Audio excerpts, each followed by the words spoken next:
Ini aku tak nyuwun angen teni ning bawane apa derek sampean. Derek apa? Nggih. Yo bawane apa? Pelok nenem. Ayo.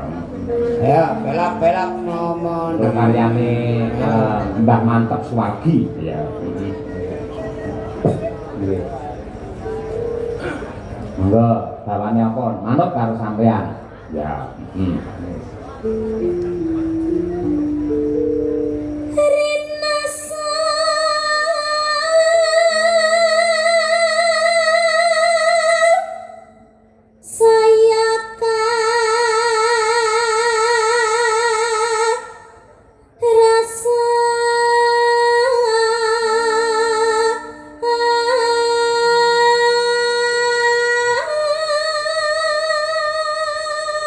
Nabian bendino tanggapan suarane sik bantere kaya ngono. Tepuk tangan untuk Niken Salindri. Wah, ora tau entek suarane.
Cerdas ya apa-apa ya mesti iso. Terima kasih. Nah, sinaune mempeng.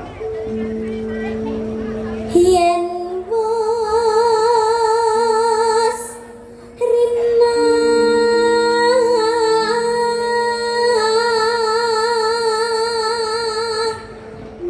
hingga ratri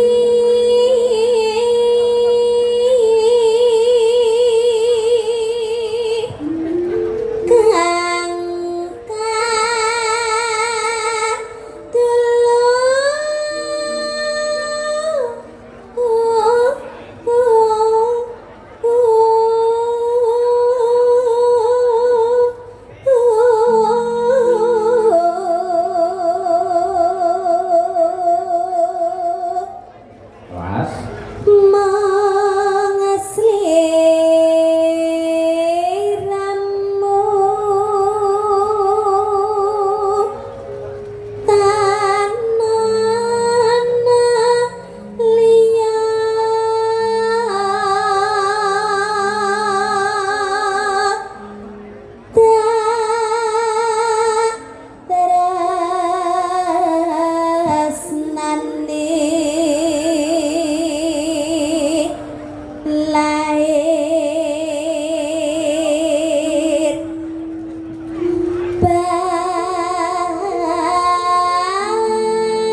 piye Cak Julang suarane piye? Wes pokoknya nek niken yo apa ora kena diragukan dari era lagu sekarang era yang dulu karena memang rata-rata seniwati sing tumbuh berangkat dari gamelan yang menjadi abadi dan selalu memahami. Leres.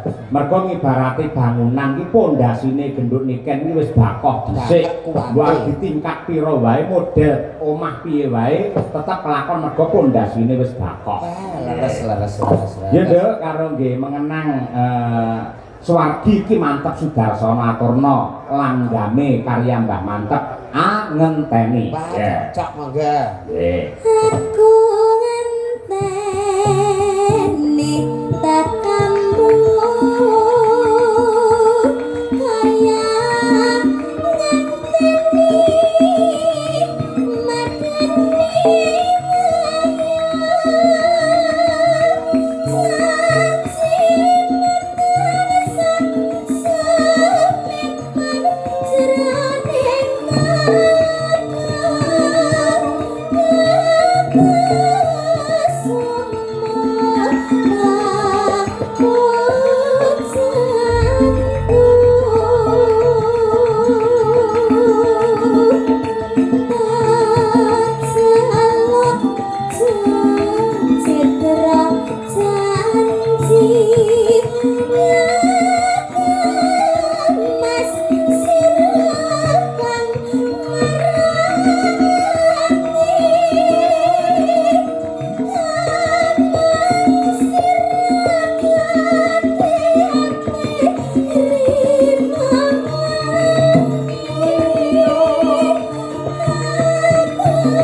Genduk iki nembang angenteni sing duwe perbawa sing kaya ngene apike ndelalah anyarengi pepundhenmu no ya bapakmu dhewe sinten Mat. Nadyanto di tengah kesibukannya parandene kersa ngrawuhi adicara ingkang ditindakake dening keluarga besar Pikir Joagung sinten sing rawuh Bapak Bupati ing Madiun Bapak Hariwuryanto kepareng lenggah pinarak anggene silaturahim lan warga masyarakat. Alhamdulillahirabbil alamin. Tetep ora negakake marang awake dhewe ya. Salam hormat dumateng Pak Hari, mugi-mugi tansah pinaringan sehat walafiat, tansah pinaringan amanah andayani masyarakat Kabupaten Madiun penuh dengan barokah. Amin ya rabbal alamin. Nduk. Kledang kae